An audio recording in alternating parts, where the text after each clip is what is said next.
जय श्री कृष्ण। आज गणेश स्थापना का पावन पर्व है और पूरे देश में इस पर्व को अब बहुत हर्ष और उल्लास से मनाया जाता है। और गणेश स्थापना का ये दिन सबके लिए खुशियों से भरा हो और गणेश जी जो कि अपनी बुद्धि और ज्ञान के प्रतीक माने जाते हैं, सभी को बुद्धि और ज्ञान से युक्त करें ताकि कोई भी किसी के साथ बुरा व्यवहार ना कर सके तथा इस धरती माँ को दूषित ना कर सके। अब ये गणेश चतुर्थी या गणेश स्थापना की क्यों जाती है, इसके बारे में हम जानते हैं। ऐसा माना जाता है कि भाद्रपद की चतुर्थी के दिन गणेश जी का जन्म हुआ और तब से इसे गणेश स्थापना के रूप में इसको मनाया जाता है। इसके पक्ष में बहुत सी कथाएं हैं और एक कथा तो सब अक्सर जानते ही हैं कि माता पार्वती ने स्नान के लिए अपने शरीर के उपटन से गणेश जी को बनाया और उनमें उन्होंने प्राण डाल दिए और दरवाजे पर उन्हें पहरा देने के लिए खड़ा कर दिया।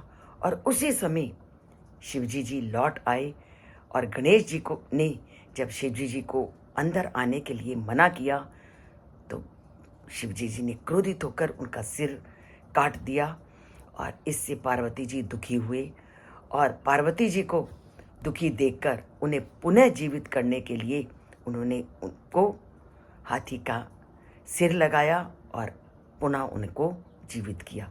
और ये है इनकी कथा का एक पक्ष। और दूसरा पक्ष है कि एक बार देवता लोग राक्षसों से बहुत पीड़ित हुए और जब वो राक्षसों से पीड़ित हुए तो शिवजी और पार्वती जी के पास गए और अपनी जब समस्या को उन्होंने सामने रखा तो उस समय शिवजी और पार्वती जी के पास गणेश और कार्तिकेय उनके दोनों पुत्र उनके साथ थे। और शिवजी जी ने दोनों पुत्रों से पूछा कि आप दोनों में से कौन इन देवताओं की समस्या को दूर करेगा, और दोनों ही ने ही हामी भर दी। अब शिवजी जी बड़े असमझ में कि क्या किया जाए, तो उन्होंने दोनों को कहा कि जो अपनी इस धरती की परिक्रमा करके पहले आएगा वही देवताओं की इस समस्या को दूर करेगा। और कार्तिकेय तो जोश में आ गए, उन्होंने अपना वाहन मोर उठाया और चल पड़े परिक्रमा करने। और गणेश जी ने अपने वाहन चूहे से पार्वती और शिवजी जी के चारों ओर अपनी 7 बार परिक्रमा की और बैठ गए और क्या करने लगे, कार्तिकेय का इंतजार। और उस समय शिवजी जी ने पूछा, आपने परिक्रमा क्यों नहीं की? जैसे कार्तिकेय आए तो ये प्रश्न शिवजी जी ने गणेश जी से पूछा तो गणेश जी ने कहा, मेरे तो सभी प्रकार से जो आदरणीय पूजनीय और आप हैं, और अगर मैंने आपकी परिक्रमा कर ली तो मैंने पूरे ब्रह्मांड की परिक्रमा कर ली। जैसे ही गणेश जी ने ये उत्तर दिया तो शिवजी जी तो बहुत प्रसन्न हुए और उन्होंने उसको वरदान दिया कि जब भी कोई धार्मिक कार्य करेगा तो उसका ये धार्मिक कार्य तभी सफल होगा जब वो पहले तुम्हारी परिक्रमा करेंगे। तो ये है इस दिन की महत्ता। और ये दिन हमें ये बताता है कि माता पिता देवताओं से भी पहले व्यक्ति के द्वारा पूजनीय हैं।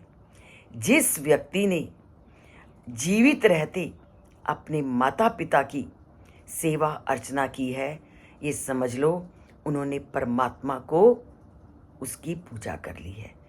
परमात्मा की पूजा से पहले ही अगर हमारे माता पिता हमारे से प्रसन्न हैं तो हमें किसी और की पूजा करने की कोई आवश्यकता नहीं, क्योंकि माता पिता के चरणों में ही सभी देवताओं की प्राप्ति अपने आप ही हो जाती है।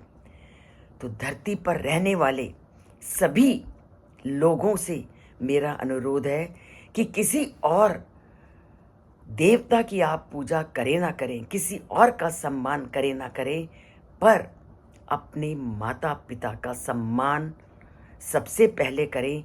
यही त्योहार हमें प्रतिपल संदेश देते हैं कि माता पिता के चरणों में ही व्यक्ति का स्वर्ग है। तो इसके लिए आप ज्ञानपूर्ण तथ्यों को सुनिए और माता पिता के प्रति जो तनिक भी दुर्व्यवहार करते हैं वो उस दुर्व्यवहार को करना छोड़ करके उनके प्रति आदरणीय और सम्मान का भाव प्रतिपल अपने मन में बिठाएं। तो इसके लिए चैनल से जुड़िए, अच्छी अच्छी बातों को सुनिए, और अगर सब्सक्राइब नहीं किया सब्सक्राइब कीजिए और अपने धर्म अपनी संस्कृति को पुनः जीवित करने का प्रण कीजिए। जय श्री कृष्ण।